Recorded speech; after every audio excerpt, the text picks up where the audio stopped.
O tema de hoje, Ikeveta Sher Mashiach. A tradução é calcanhar do Messias, tá? O que significa o calcanhar do Messias? Essa é uma termologia rabínica. Os rabinos usam muito essa termologia do calcanhar do Mashiach. Muita gente não sabe, até eu fui questionado essa semana, se nós somos uma sinagoga, me perguntaram isso ontem. Se vocês são judeus messiânicos, como que vocês creem no Mashiach, no Cristo, no Messias? Eu falei, deixa eu te dizer uma coisa. Quem mais crê no Messias são os judeus, seja messiânicos ou ortodoxos. Os judeus ortodoxos falam do Mashiach constantemente.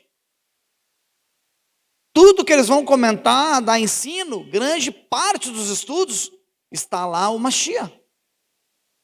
Eles são messiânicos, os ortodoxos. Há um equívoco que eles não creem no Mashiach. Eles não creem naquele que foi pendurado no madeiro. Porque foi-lhe cegado o entendimento. O próprio Hashem cegou-lhes o entendimento, não permitindo que eles entendessem, que eles vissem que aquele era o Redentor. Porque se eles enxergam, nós estávamos perdidos. Se os judeus enxergam Yeshua, Jesus, naquela época que ele veio, se os ortodoxos enxergam ele, nós tínhamos perdido a chance. Está escrito que o Senhor deu-lhes um espírito de entordoamento para não verem, cegou eles momentaneamente, para que houvesse a oportunidade de você e eu entrarmos nessa brecha e alcançarmos a redenção pelo Mashiach. Só que Israel, o povo judeu, está esperando o Messias. E o tema dessa noite, o calcanhar do Messias, é profético. É um tema escatológico. Nós estamos falando aqui de Apocalipse. O que é escatológico? Escatos, do grego, últimas. Lógico, logia, estudo. Escatologia, estudo das últimas coisas. Então veja só, o calcanhar do Mashiach, tá bom? Calcanhar mesmo, você vai entender já já. 2 Tessalonicenses 2:3 e 1 Timóteo capítulo 4, versículo 1. Vamos entender o que tem para nós aqui.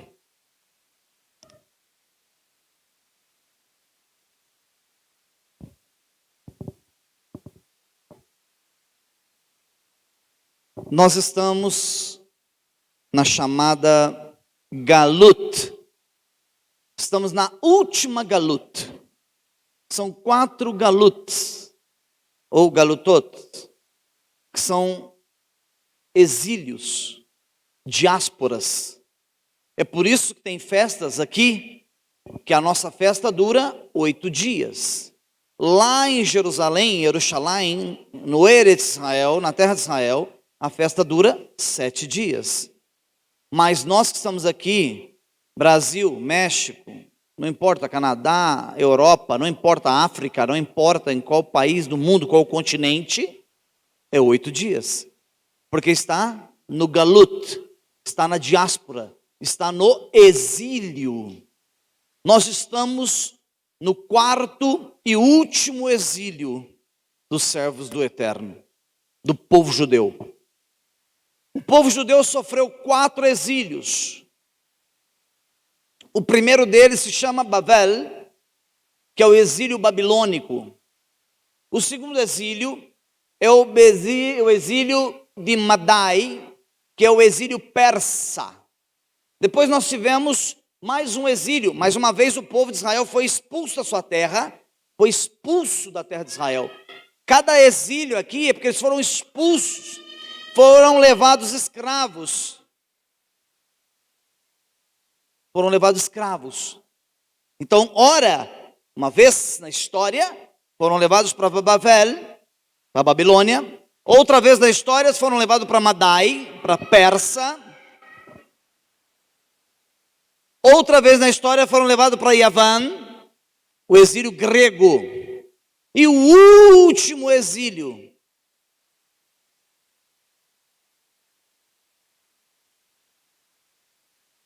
o Edomita, exílio de Edom. O mundo hoje, que dia que é hoje? 19? 20? 20 no calendário gregoriano, dia 20/12/2020, é isso? Hoje, dia 20/12, o planeta Terra está vivendo o exílio de Edom. Estamos exilados pelo exílio romano, o último exílio. Quando Daniel, o profeta, teve a visão da estátua de bronze, que a cabeça era de ouro, o peito era de prata, a cintura de cobre, as pernas de aço e os pés formados de ferro e barro. Os pés, cada etapa do corpo da estátua se fala das 4 galutotes, dos 4 exílios. Por que o último exílio, o pé da estátua é de barro e ferro? Porque está misturado. Porque o exílio de Edom uniu-se e unirá contra Israel várias nações da terra. Mas está escrito também no livro do profeta Daniel que uma pedra não cortada por mão humana será lançada de cima. Uma pedra cortada por não mãos humanas será lançada de cima e atingirá os pés da estátua do sonho de Daniel, que foi o sonho que ele revelou, né, ao rei Nabucodonosor. E essa pedra, que não foi cortada com auxílio de mãos humanas, ela se chama Yeshua HaMashiach. É essa pedra que vai vir de cima para explodir os pés da estátua, detonar o governo edomita, que é o último exílio. É lindo isso. Olha que profundidade que tem isso. Então você, eu, estamos vivendo no último exílio. No exílio romano. No exílio edomita. Ok? Então veja só, vamos continuar. O calcanhar do Messias, o calcanhar é um local menos sensível, é mais firme. Ó, você pisa, você não sente tanto, mas tem parte do teu corpo que se você encostar em algum lugar já dói, uma dor terrível. Bate o dedinho num lugar, rapaz, principalmente aquele pequeno que você tem no pé, sabe aquele pequeno? Você tem um pequeno assim do lado direito e um do lado esquerdo, sabe aquele menorzinho? Aquilo que você está andando de chinelo dentro de casa, e a quina aparece, parece que ela entra na frente do seu pé. Você vem com o pezinho, você... Mas se fosse o calcanhar, você poderia batê-lo naquela quina que você não sentiria nada. O que quer dizer o calcanhar do Mashiach? Quer dizer que é uma parte que não é tão sensível, não é tão sensível à dor. Então está dizendo aqui através das escrituras, através dos contextos rabínicos, que o calcanhar do Mashiach é um momento na história da humanidade onde o povo deixará de ser sensível à palavra de Deus, de Hashem. Calcanhar do Mashiach é um momento em que perderá-se o respeito, perderá-se o temor, perderá-se a obediência, porque é um lugar mais duro, não se sente, não é sensível, é mais frio. Eu não tinha o que ensinar nessa noite, fiquei muito ocupado durante a semana, Eu falei, Eterno, eu não tenho o que passar para a igreja, para Carral no domingo. O Senhor me desperta hoje às 5 da manhã. Eu levanto, sento de frente ao meu computador e digo para ele, eu não sei o que eu vou falar. 1h30, o Senhor me deu isso aqui. Isso é um milagre. Porque eu gasto 7, 8, 9, 10, 14 horas para montar um estudo. Olha como é profético. O Senhor está dizendo para nós, cuidem-se, porque vocês estão vivendo o momento do calcanhar do Mashiach, um momento de frieza espiritual, um momento em que nós estamos frios um para com o outro, todos nós. Toda palavra tem que servir primeiro para eu, Marco, depois para você. Então olha só aqui, ó. Às vezes nós olhamos os grandes mandamentos. Não, eu cumpro os mandamentos. Não matarás, não adulterarás, não roubarás. Mas eu tenho ensinado essa carral, que o Eterno, ele é delicado. Ele é minucioso. E nós somos pegos, não são nos grandes pecados. Você não é pego no assassinato. Você faz de tudo para não matar ninguém. Você não é pego no roubo. Você luta para ser honesto, não rouba ninguém. Você não é pego no adultério. Você tem temor do Eterno. Você não é pego no adultério. Você é pego nas pequenas coisas, que você não sabe observar as pequenas leis. Observa só as grandes. Calcanhar do Mashiach? O Senhor está dizendo, vocês estão andando só com o calcanhar, só com a parte insensível do seu corpo. As coisinhas pequenas vocês estão engolindo. O que faziam os fariseus? Aqueles poucos que estavam diante de Yeshua na reunião lá no Beit HaMikdash, hipócritas. Vocês coam um mosquito, mas engolem camelos.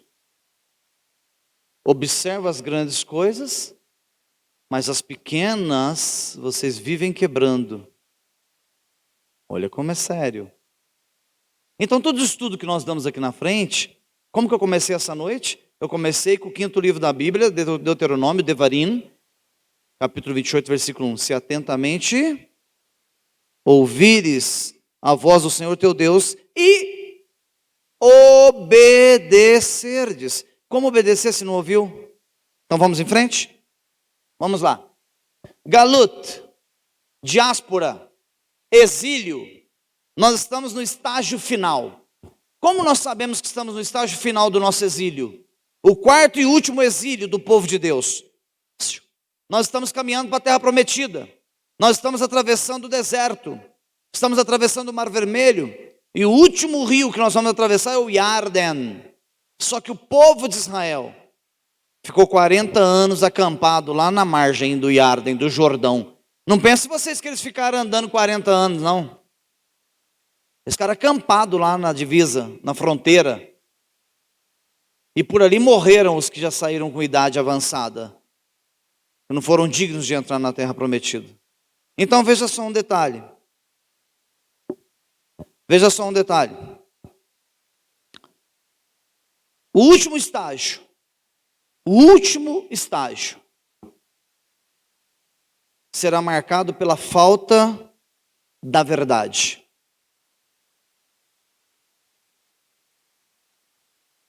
Falta da verdade.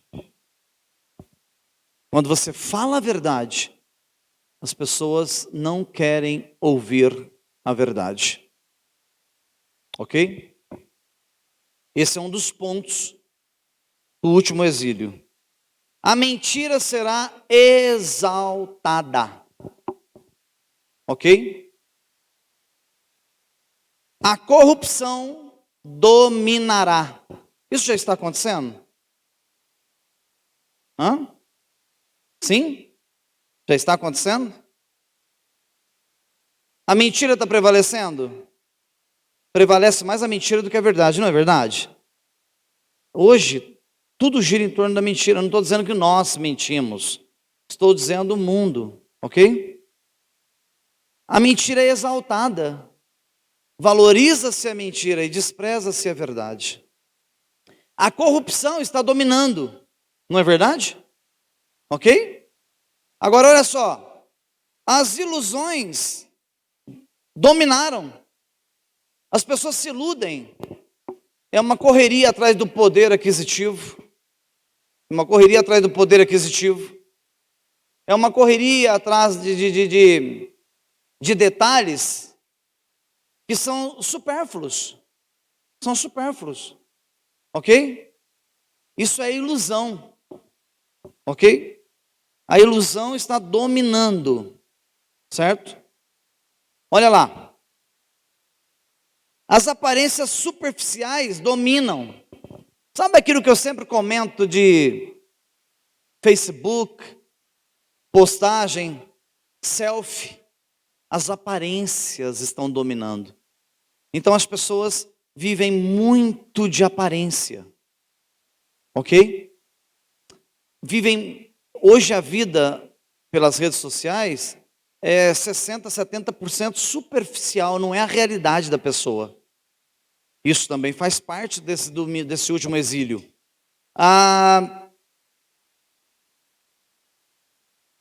As verdades divinas serão desdenhadas. Não me responda. Reflita e responde para você mesmo. Você já chegou para algum amigo, algum parente, seja de alguma igreja ou não, da escola, do trabalho, não importa de onde, e você comentou alguma coisa de Torá para ele? Você falou alguma coisa da verdade para ele, daquilo que você tem aprendido que é a verdade? Quando você comenta o que você ouve aqui nessa carrala, tem gente que zomba de você, fazem piada, estão desdenhando da verdade. Esse é um indício do último exílio. As verdades divinas serão desdenhadas. O homem terá falsos poderes. O que é um falso poder? Às vezes, alguém está com uma casa muito bonita, um carro muito poderoso. Às vezes a aparência dele é festa todo dia, churrasco todo dia, mas são aparências enganosas. Às vezes você vê uma moça na rua muito bem produzida, muito bem ornamentada, bem vestida, e você pensa que é uma coisa, mas é só aparência. Assim como também você pode ver um moço muito bonito, muito bem vestido, muito bem trajado, mas quando você passa a conhecê-lo, ele não é aquilo que a sua aparência prometia ser, ou dizia ser. Então estamos vivendo uma época de aparências enganosas. O materialismo dominará. Vocês já notaram? Observe um detalhe comigo. A palavra diz que os dias seriam abreviados, concordam? Está escrito que os dias seriam abreviados. Vocês nunca trabalharam tanto na vida de vocês como estão trabalhando agora. Parece que quanto mais trabalha, mais trabalho tem. Parece que é uma coisa infinita. Você trabalha, é infinito. Você não dá conta do seu dia. Termina o dia, ficou um resto para amanhã. Amanhã você trabalha o dia todo e fica para depois de amanhã, vira um acúmulo. Nós nunca trabalhamos tanto. Vocês lembram o que aconteceu no Egito? Faraó chega para os governadores e diz: o povo quer ir para o deserto para adorar o teu Deus? Eles querem ir para o deserto para adorar o Deus deles, a Hashem? Eles querem ir para o deserto? É porque está sobrando tempo. Eles estão amassando barro e tem uma equipe trazendo capim para bater o barro com o capim para reforçar a estrutura dos tijolos. Então vamos fazer o seguinte: já que esse povo está tendo tempo para ir para o deserto adorar o seu Deus, tira a equipe que traz o capim. A equipe que faz os tijolos buscará o capim e amassará o barro junto com o capim. Assim eles não vão ter tempo para adorar a Deus. O que está acontecendo nos nossos dias? Faraó mandou tirar a equipe que trazia o capim. E nós estamos tendo que buscar o capim, amassar o barro e fazer o tijolo. Você não tem tempo. Custa vir na igreja. É uma luta para chegar na igreja. É uma luta para vir nos cultos. É uma luta. É forte. Só não entende quem não quer entender. Mas é muito objetivo. Tribulações na mente. Vem ataques na sua mente, desânimos. Ah, não vou fazer porque eu acho que não está certo. Eu penso assim, eu vou agir assim. Eu penso assim e vou viver assim. Você vive do jeito que você pensa, do jeito que você acha que tem que ser. E não com a razão da Torá. Entende isso? Nós vivemos, nós fazemos, tentando puxar para a nossa mente. Então muitas pessoas... deixa eu falar uma coisa para os mais velhos. Eu não quero ofendê-los, por favor, com muito carinho. Eu estou aqui para ensinar. Se eu começar aqui a pregar flores, não é para isso que eu fui chamado. Tem coisa que não tem como eu mudar. Eu posso mudar a minha estupidez que eu usava. Eu era meio estúpido aqui em cima mesmo. Isso eu posso mudar. Mas o contexto geral eu não posso mudar. A essência divina que o Eterno me deu eu não posso mudar. Como que nós participamos dessa casa? Eu às vezes olho para vocês, olho para mim mesmo. Eu estou lutando muito contra isso. Vocês surtam. Vocês brigam, vocês são estúpidos. E fala que é messiânico, que é judeu, que anda na Torá. Tem dia que eu vou cumprimentar alguns de vocês, vocês estão com a cara amarrada, tão bravo, nervoso. Que é isso? Hã? Cadê a mudança? Cadê a lapidação do rua? Nós precisamos. Ei, se eu perguntar para qualquer um de vocês que são estudiosos da Torá aí, ó, qualquer um de vocês, se eu perguntar, eu sei qual que vai ser a resposta. A Torá ensina você ser luz. Toda vez que eu fui estúpido com as minhas palavras aí no mundo, toda vez que eu fui mal educado em responder a alguém, eu fui trevas. E se você continua nessa linha, você continua sendo trevas. Eu tenho que ter mudança. Mudança de comportamento, de atitude. Meu vizinho está de olho em mim. Meus parentes estão de olho em mim. Como que eu chamo meu parente para vir na igreja se eu não dou exemplo? Se eu não vivo? Eu sou crente aqui dentro. Como? Como que eu vou ganhar alguém se eu não testemunho, eu não tenho testemunho? Como? É isso que está acontecendo. Tribulações da mente. Último exílio. Se tem alguém aqui que tem 40, 50, 60 anos, eu te pergunto, a galera era surtada do jeito que é hoje, há 30, 40, 50 anos atrás? As pessoas sentavam na porta de casa, se morava na roça ia fazer uma pamonha junto. Ei, mas aquele café lá, hein? Ei, mas aqueles bezerros lá, aqueles garrotes. Hoje ninguém conversa com ninguém, é só na estupidez. Hã?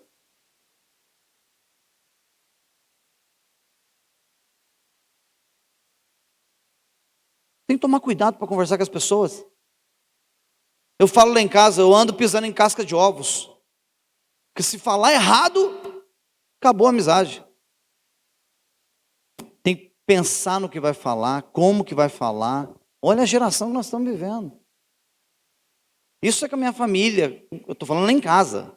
Estou falando na minha casa. Não estou falando de você, não. Estou falando lá em casa. Eu tenho que pensar 2, 3 vezes o que eu vou falar. Nossas mentes estão atribuladas. Tudo é ataque. As pessoas serão vazias e infelizes. Compra um carro, não está satisfeito. Compra uma casa, não está satisfeito. Compra um rancho, não está satisfeito. Compra uma lancha, não está satisfeito. Pode ver. Eu ouvi uma pessoa falar para mim assim essa semana. Nossa, eu comprei uma chácara, estou alugando essa chácara. Essa chácara, eu tinha que trabalhar o mês inteiro para ganhar o que ela me dá. Eu falei, mas eu estou trabalhando igual um louco para ganhar dinheiro. Eu falei, mas se você queria a chácara para ganhar o que você ganhava, por que você está trabalhando igual um louco?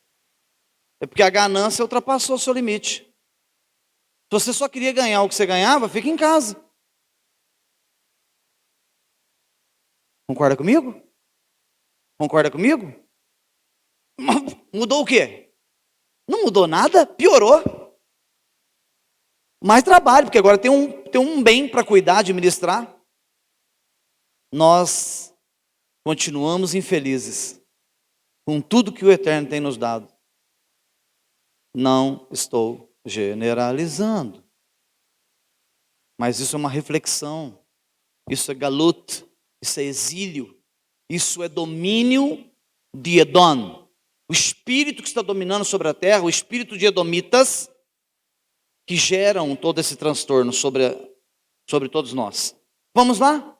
Não deixem que ninguém os engane. Desculpa aí, eu avancei. Não deixe que ninguém os engane de nenhum modo. 2 Tessalonicenses é um livro escatológico. 2 Tessalonicenses é um livro apocalíptico. Então está falando do quê? Está falando do galut, do último exílio. Está falando do sistema edomita. Não deixe que ninguém vos engane de modo algum, porque o dia não virá. Que dia? Dia da volta? Nós não estamos falando do calcanhar do Mashiach? O dia da volta do Mashiach não virá antes da apostasia. Alguém aqui sabe? Não é bom ficar fazendo perguntas, mas é só para interagirmos. Alguém aqui sabe o que significa a palavra apostasia?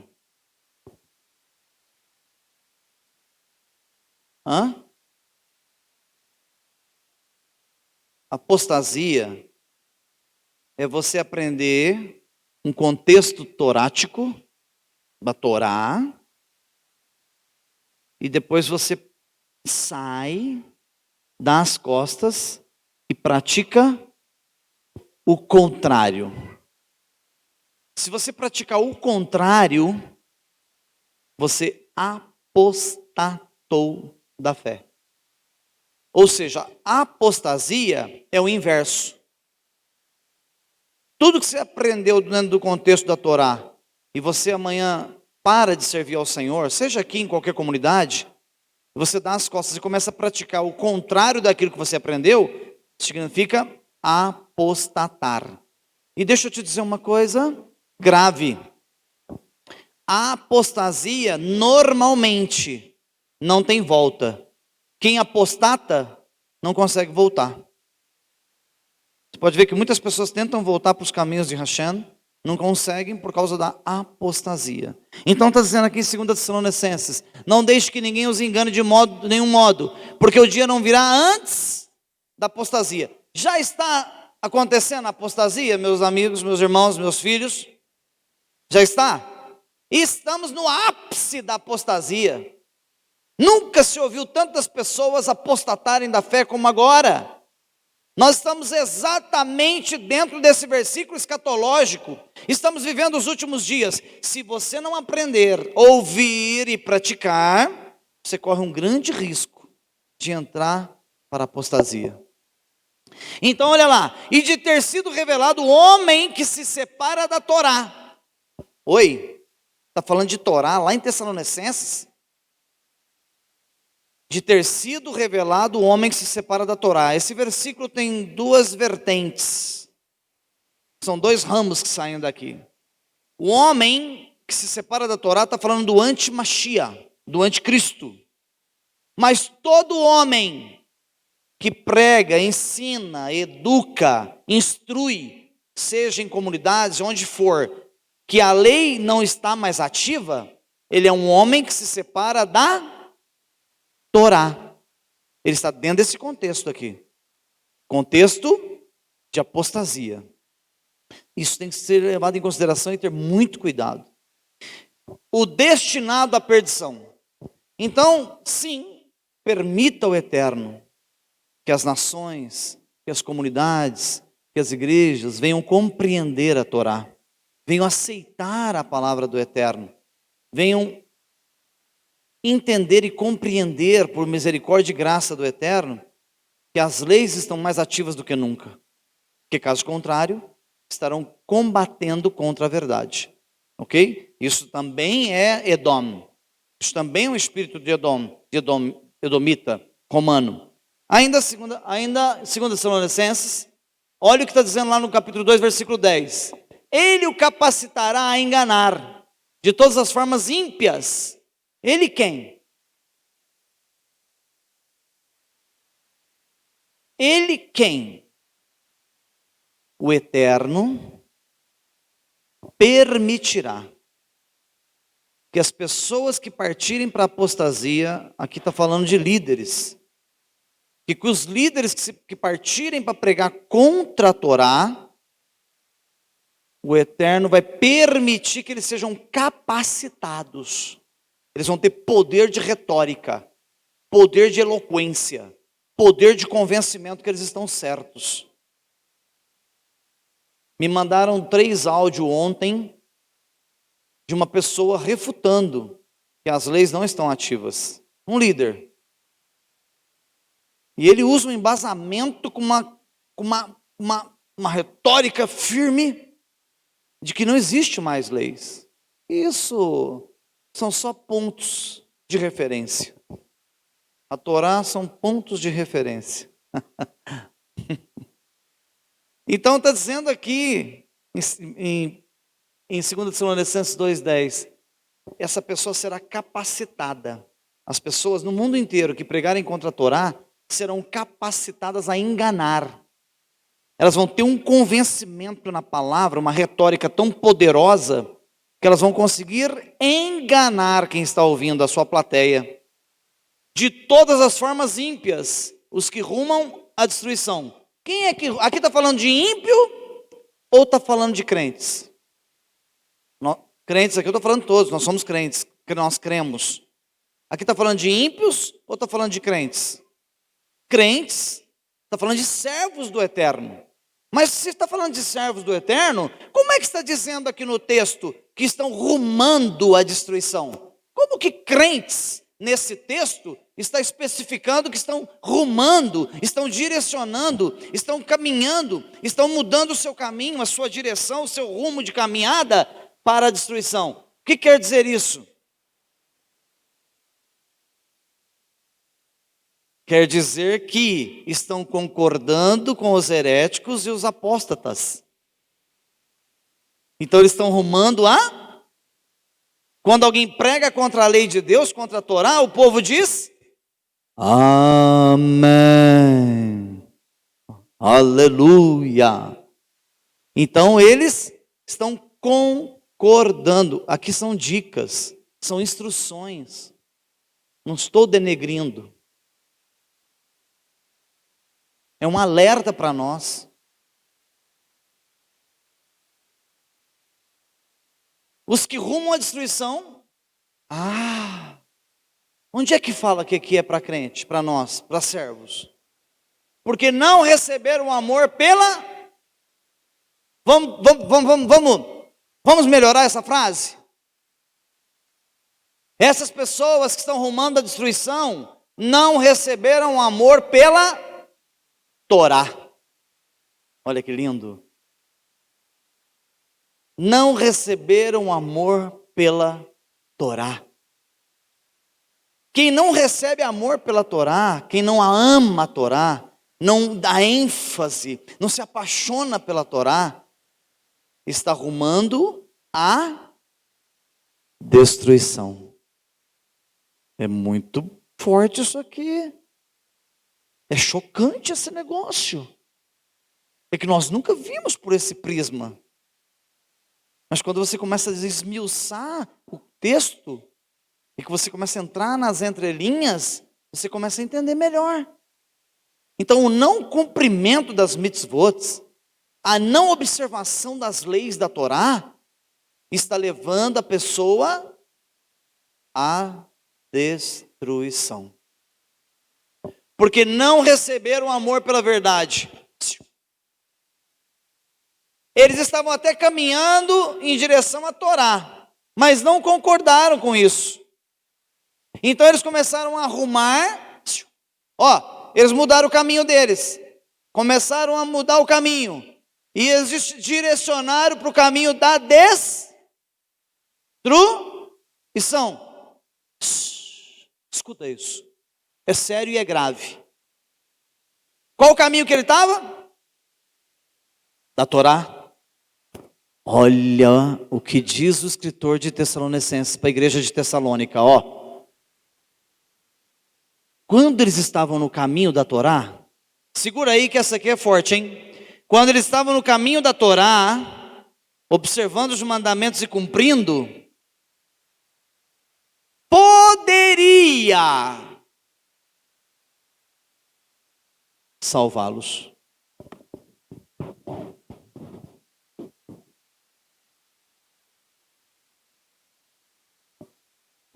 Esse caminho aqui poderia. Esse poderia, existe uma dúvida. Será? Será? Será que realmente, aparentemente, parece que estão no caminho da Torá? Poderia salvá-los. Olha como é grave. Esse é o sistema de Edom. É o sistema que a pessoa sai do caminho, sai da trilha que ele estava caminhando e entra pelo caminho da perdição, pelo caminho da apostasia. E vamos terminar? 1 Timóteo capítulo 4, versículo 1, o Espírito, o Ruá, diz claramente que nos últimos dias, no Aharit Hayamim, algumas pessoas apostatarão da sua confiança, vão recuar da confiança, vão recuar da sua fé, por dar atenção a espíritos enganadores e a questões ensinadas por... só mais uma pergunta para finalizar a noite. Questões ensinadas por demônio. Aqui nós estamos falando de uma boate? Estamos falando de uma casa de show? Nós estamos falando aqui de teatro? Cinema? Estamos falando do quê? De o quê? Está dizendo que tem igrejas que usam doutrinas ensinadas por demônios. E a verdade dói. A verdade choca. Ela abala os alicerces. Está escrito. Então existe doutrina. A palavra doutrina é ensinamentos. Existem ensinamentos que são governados por demônios. É forte? É chocante? É muito chocante. Sabe qual que é o difícil para nós? Aceitarmos. Porque quando você ouve uma palavra dessa, você fala, meu Deus, não adianta maquiar, tampar o sol com a peneira. Não adianta. Não adianta eu querer maquiar, santificar o que não é santo. Tentar pôr pano quente, como diz a linguagem popular. A palavra é clara. Ou a pessoa anda na Torá, ensina os preceitos, corre para a restauração, permita ao Eterno que todos corram para a restauração, busquem conhecimento, permita Ele. Porque se o próprio Deus diz que Ele não tem prazer na morte do ímpio, o Rosh, quem sou eu? Sou uma fumaça, uma neblina. Vou ter eu prazer na morte do ímpio?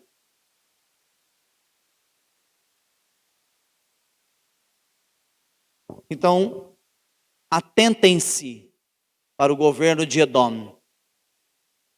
É esse governo que está imperando sobre a terra, os pés da estátua do sonho de Nabucodonosor, traduzido pelo profeta Daniel. Os pés de ferro e barro. Não esqueça do calcanhar do Mashiach, que é a parte menos sensível do seu corpo. O Senhor está dizendo para nós, vocês estão caminhando na terra, num período de menos sensibilidade espiritual. Atentem-se para as coisas sagradas. Atentem-se para as coisas profanas. Atentem-se. Ouçam e pratiquem. Compreenderam? Foi claro? Teve uns 4 amém. Foi bem objetivo? Amém.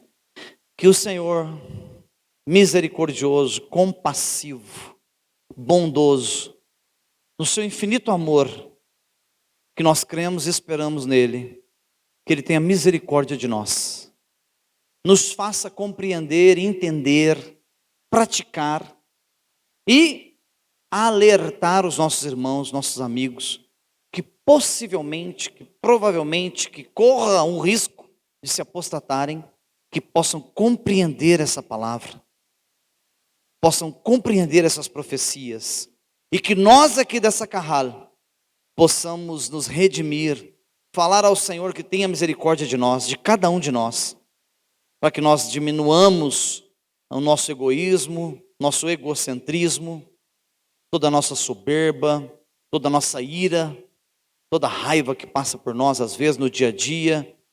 Alguns de nós ainda temos esses problemas, que nós possamos vencer, que nós possamos ser curados, que nós possamos ser libertos de todas essas perseguições, de todas essas traições que o mundo tem oferecido, mas que o nosso espírito, o nosso Ruach, esteja ligado diretamente com o Ruach do Eterno, o Ruach HaKodesh, o Espírito Santo do Senhor.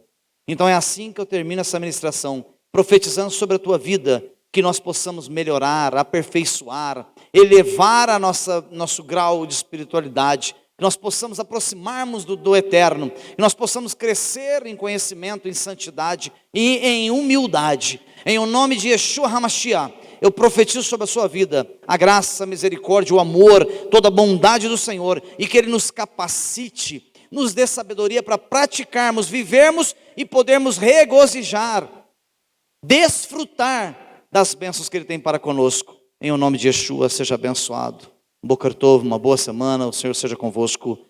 Amém. Yevarecha Adonai veishmerecha, Yaev Adonai panamelecha viunecha, Issa Adonai, Adonai panavelecha, veasem lecha, Shalom.